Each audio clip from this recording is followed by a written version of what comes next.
Pastor, eu vou ler o texto de João, capítulo 11. A igreja está comigo? Um versículo somente. Veio para o que era seu, e os seus não o receberam. Novamente, João capítulo 1, versículo 11. Veio para o que era seu, e os seus não o receberam. Uma das coisas importantes na teologia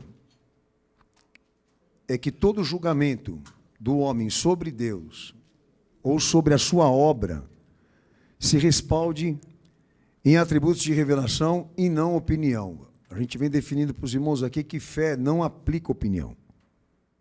A fé testemunha atributos da autorrevelação de Deus, ou seja, tudo aquilo que eu venho dizendo aos irmãos. O que seria a fé, então? Tudo aquilo que Deus se constitui autor e reino. Isso é fé. O que podemos falar dele e certificar que foi ele, porque ele testemunhou. O entendimento na teologia é, teologia bíblica, você não pode falar dele ou de alguma coisa sobre ele que ele não tenha fornecido matéria de revelação e testemunho. Então, fé, entendemos que é uma coisa que nós falamos sobre ele diretamente dele. Então, nós pegamos esses atributos de ensino, de doutrina, de compreensão sobre ele ou sobre a sua salvação e aplicamos naquilo que nós estamos querendo viver agora. Então, quando nós nos direcionamos para a nossa vida pessoal, ou até mesmo aqui dentro desse ministério, dessa igreja, para trazer expectativas, julgamentos, ou até mesmo orientação, o entendimento qual é? Que existe uma linha de atuação desse Deus dentro da história que ela vai se repetir sobre você e sobre mim. Que quer dizer que dentro dessa linha que Deus atuou com um padrão específico, ele nunca vai ser diferente.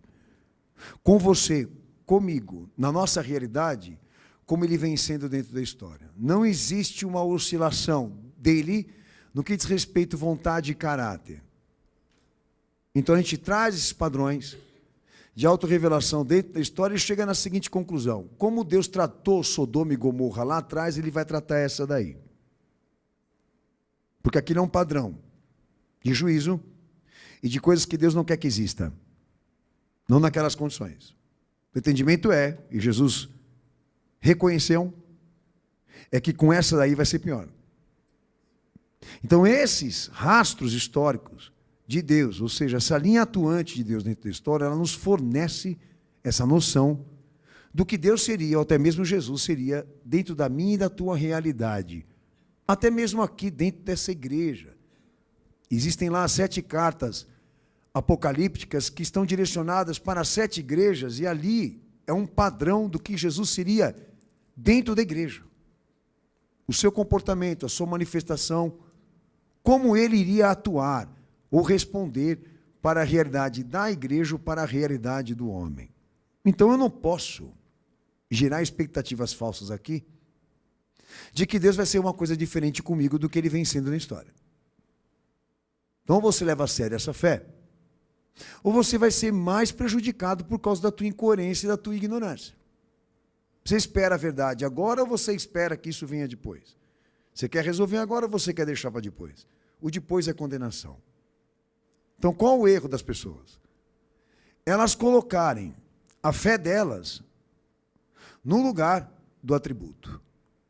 Realmente, se tudo funcionasse assim, com base em sentimentos, desejos e declarações positivas e religiosas, eu não estaria nem me desgastando a pregar para vocês, como eu sempre faço aqui, e tão extensivo, né? Cansando vocês com tantas palavras. Se é para declarar, se é para crer, se é para acreditar que vai dar certo, então vamos fazer essa psicologia religiosa aí, ao invés de evangelho. Ao invés de escritura. E vocês sabem que não é possível. E hoje eu vou entrar no mérito a pedido do Senhor aqui. É uma pregação muito voltada para aquilo que aconteceu alguns cultos atrás conosco, quando a gente fez aquele paralelo entre Israel e a igreja, não sei se os irmãos lembram aqui.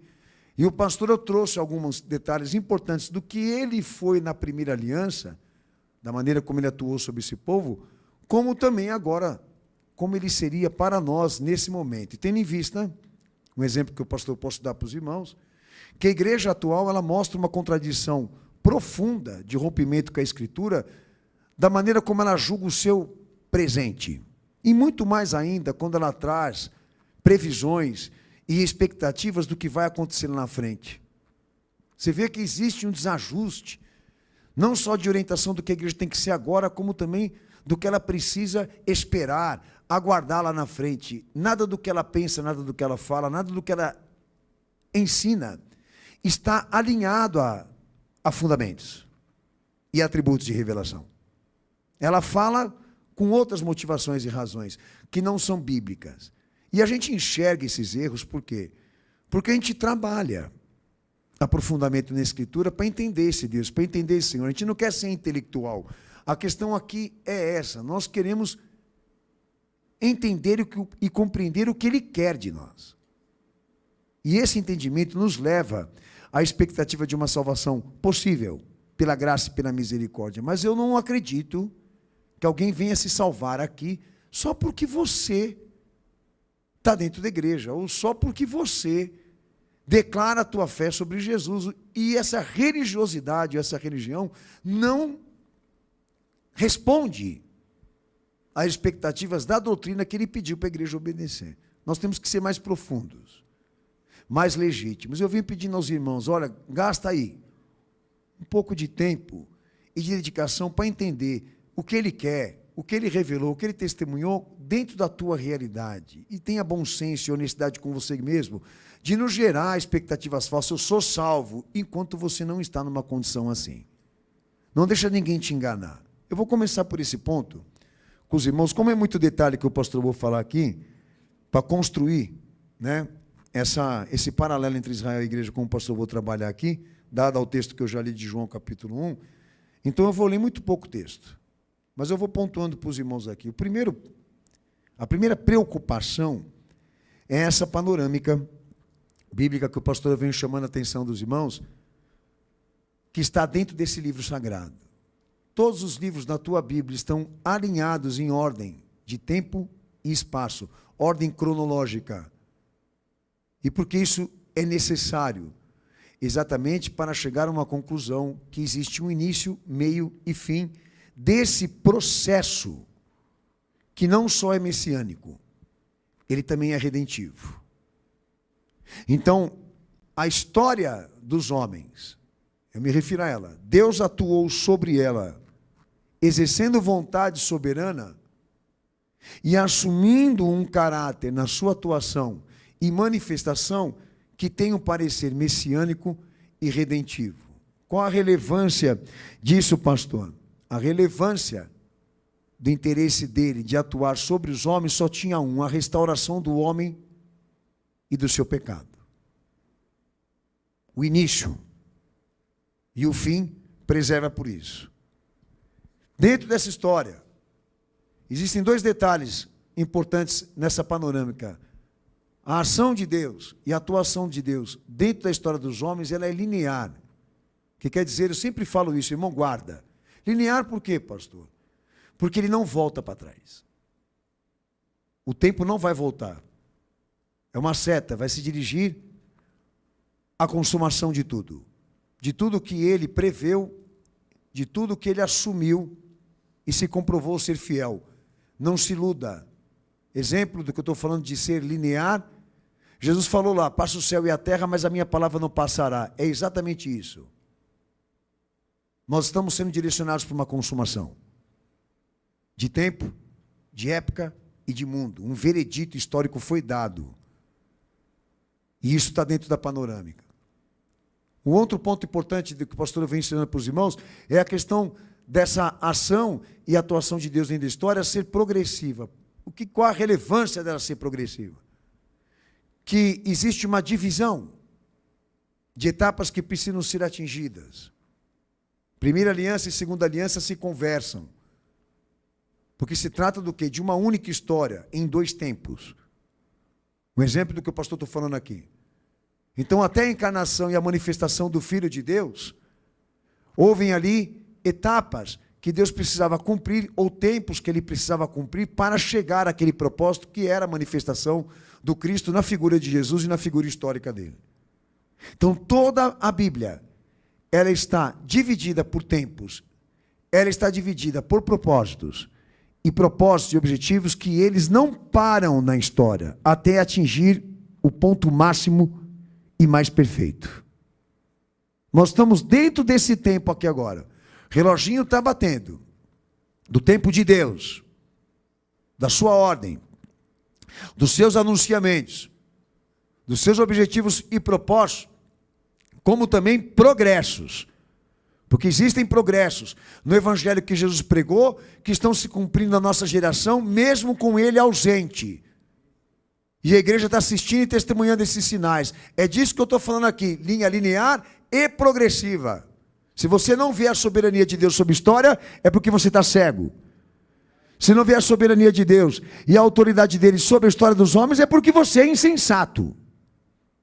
Ou não está a par dessa visão que eu estou tentando te passar aqui. Então ali, em Israel, na primeira aliança, a atuação de Deus ali com aquele povo era messiânica, era redentiva, assim como é agora entre nós. Porque ela não parou. Especificamente, na primeira aliança, que a gente entende na panorâmica como fase preparatória, ali Deus atuou por meio de sacerdotes e profetas. A gente chama de fase preparatória porque ali Deus procurava, naquele momento, reunir os homens que ele poderia assumir revelação e transmissão para gerar um escrito de anunciamentos, com previsões, com descrições de título, missão, caráter, vontade de quem seria o Messias. Existem muitos profetas do Antigo Testamento que fazem parte dessa ordem de anunciamentos, que o Senhor até, inclusive, ele reconheceu, e eu vou ler um texto aqui, Mateus 5, versos 17 ao 18, a gente vai ler esse texto aí. Não cuideis que vim destruir a lei ou os profetas, não vim destruir, mas cumprir. Porque em verdade vos digo que até que o céu e a terra passem, nem um jota ou um tio jamais passará da lei, sem que tudo seja cumprido. Como também Lucas 24, verso 25 ao 27. E ele lhes disse, honestos e tardos de coração para crer em tudo o que os profetas disseram. Porventura não convinha que o Cristo padecesse estas coisas e entrasse na sua glória? Então ali no ato da encarnação e da aparição do Cristo na figura de Jesus, ele assume o quê? Que havia uma escritura para ele cumprir, que a centralidade da escritura era ele, como também o seu cumprimento. E essa escritura aí, ela representa tudo aquilo que Deus já havia provido a Israel de informações para que quando viesse o cumprimento, esse povo pudesse ter condições de participar de maneira precisa. A escritura estava lá para que eles tivessem a identidade do Messias, como também as descrições e as informações antecipadas do que ele seria em plenitude e essência. Está aí nesse livro agora. Talvez você nunca tenha lido isso, mas está aí. Todos os profetas que são messiânicos, desde aqueles que são maiores até aqueles que são menores. Então havia uma escritura que Deus havia provido a esse povo para que gerasse para eles essa capacidade de identificar quem seria o Messias dentro de uma identidade já provida, já trabalhada. E isso está na primeira aliança. O que isso quer dizer, pastor? Deus correspondeu. Um detalhe importante do que o pastor eu falei aqui, essa linha messiânica e redentiva dentro da história era para deixar claro para Israel o seguinte, olha, o objetivo não é tornar Israel nação, o objetivo não é tornar Israel a maior nação, não é nem político nem nacionalista. O objetivo é messiânico e redentivo. Ou seja, ali na primeira aliança, Deus queria uma igreja, Deus não queria uma nação. Aí eu falei para os irmãos um culto lá atrás, quando a igreja evangélica coloca a bandeira de Israel dentro dela, achando que aquela bandeira representa algum sentimento para aquela nação, eles estão colocando um símbolo de contradição. Porque aquilo é um símbolo de contradição, porque aquilo não se alinha às expectativas teológicas e bíblicas. Tá? Aquilo ali é uma assinatura de ignorância. Porque aquela bandeira representa o parecer político. Agora, bíblica e teológica é isso que eu estou te falando aqui. A princípio, todas as manifestações de Deus por homens que ele levantou e inspirou era armar Israel com consciência, preparar esse povo para que quando Cristo, quando o Messias se encarnasse, eles tivessem condições de recebê-lo dentro de uma interpretação, dentro de uma compreensão legítima. E agora eu vou numerar com os irmãos aqui alguns detalhes que deveriam estar lá nesse povo. Primeiro, a revelação progressiva da identidade do Messias. Quando o pastor eu falei redentiva, messiânica e progressiva, por quê? Porque é algo que Deus quer lá na frente. Não no seu tempo, não da forma como você quer, mas lá na frente. E o foco é esse, é ele vir. Por isso as revelações não estavam sendo dadas somente como orientações de uma época, mas de um propósito que precisava ser atingido lá na frente. Por isso o progressivo tem que estar aí mesmo. Mas é fato que a revelação foi dada. E as informações esse povo tinha em mãos. Aí entra um outro ponto que foi exigido como disciplina e critério para Israel na primeira aliança, do que diz respeito a essa panorâmica da salvação que o pastor está falando aqui. Todos eles precisavam ser preparados, trabalhados, para que quando ele viesse, eles tivessem condições de reconhecer. Deus proveu isso, a base da palavra, da consciência, como também isso, da liderança, porque haviam lá lideranças que não haviam se corrompido, eram piedosos e estavam presentes na disciplina e na orientação daquele povo. Um outro ponto importante, que o testemunho da identidade e da obra do Messias fosse pregada e anunciada. Eu vou ler até um texto aqui agora, Lucas 24, verso 46. Disse-lhes: assim está escrito, e assim convinha que o Cristo padecesse e ao terceiro dia ressuscitasse dentre os mortos. Certo? A revelação foi dada, Deus exigiu um preparo, e havia um objetivo lá, de que esse testemunho, essa divulgação, esse detalhamento, esse aprofundamento fosse feito entre o povo. E todos realmente tivessem a capacidade disso, de entender, de saber quem era ele, a sua identidade missionária, a sua identidade de natureza, de obra, de ministério. E Deus investiu ali a capacidade da palavra, da orientação, como também no testemunho. E um outro detalhe importante aqui, que o pastor até, obviamente, já leu o texto de João, capítulo 1, versículo 11, a gente vai retomar a leitura. E qual que era o objetivo final? Que quando eles se encarnassem, todos viessem a servi-lo e a reconhecê-lo quando ele chegasse no seu tempo. Vamos lá. Veio para o que era seu e os seus não o receberam. Então isso aí não foi um erro da parte de Deus.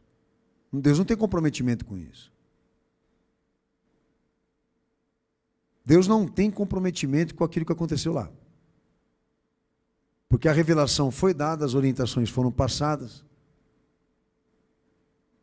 O trabalho foi feito, mas aí está o detalhe. Quem falhou aí? As divulgações foram feitas, os anunciamentos foram passados, isso estava na educação e na formação desse povo. Foi dado ali um testemunho de esforço, dedicação, preciso, como nós somos aqui com você, de que todos estivessem dentro do saber desse Deus, do conhecimento dele, para que quando acontecesse lá na frente, não virasse essa tragédia, que ao invés de vocês recebê-lo e amá-lo, vocês participassem da crucificação dele e da morte dele. Porque esse é o ponto. Porque com certeza, se Deus tivesse se ausentado do compromisso de dar a esse povo a orientação que eles precisavam para trabalhar isso, naquela caminhada preparatória da vinda do Messias, eu não estaria nem falando aqui. Mas os escritos estão aí. Jesus tomou em mãos e disse para esse povo: aonde foi parar todas essas informações ao longo desse tempo? Entendeu? O que fizeram com o ensino? Com a consciência de vocês? Com as verdades que deviam ser ditas e faladas constantemente? para que ninguém aqui se perdesse da fé, da vontade, dos decretos desse Deus. Então existem muitos erros ali voltados para a primeira aliança, que o entendimento é o mesmo, que se voltam para a nossa época e para a nossa realidade. Por mais que a gente esteja em vantagem de tempo e espaço, nós não estamos em vantagem no que diz respeito à responsabilidade. Porque assim como Deus investiu lá, vem investindo nesse tempo também, após a ressurreição do Senhor. Então, todos somos responsáveis aqui, tendo em vista do que a gente já sabe, do que aprendemos. Mas, voltando para esse povo, existia então uma aplicação, um critério de aplicação na educação desse povo, de que a panorâmica messiânica e redentiva estivesse ali na consciência deles. De que Deus seguia dentro do tempo e da história humana com o objetivo de trazer o filho dele dentro de uma genealogia piedosa que ele aliançou, que foi o trabalho lá, da qual o objetivo não seria nação, nem isso, política, mas uma igreja que pregasse, que ensinasse, que se consagrasse, que fosse exclusiva, separada do mundo, para que quando chegasse o advento do Filho de Deus, o cumprimento disso, todos estivessem posicionados lá. Não foram todos os judeus que se corromperam. Você vai ver lá nos evangelhos que muitos deles, até em Atos, há relatos, que muitos deles esperavam a promessa, aguardavam a promessa dentro desse critério e dessa disciplina. Guardavam a revelação, traziam a preparação, davam o testemunho, e quando o Senhor veio e se encarnou e se manifestou, eles foram lá cultuar e se dobraram e adoraram, porque tiveram capacidade de discernimento e compreensão que era ele mesmo. Simeão e Ana mesmo. A palavra registra que eles estavam lá à beira do acontecimento, quando o Senhor foi cumprir a lei, logo quando criança. Então nós entendemos que Deus deu esse passo, ali naquela fase preparatória, de dar a este povo, que ele tinha aliança com esse povo, para que eles tivessem condições de trilhar, caminhar, os acontecimentos messiânicos e redentivos, sem falha, sem erro, sem comprometimentos. A obra poderia ter sido linda e maravilhosa, mas não foi. Por quê? Porque eles abandonaram o compromisso.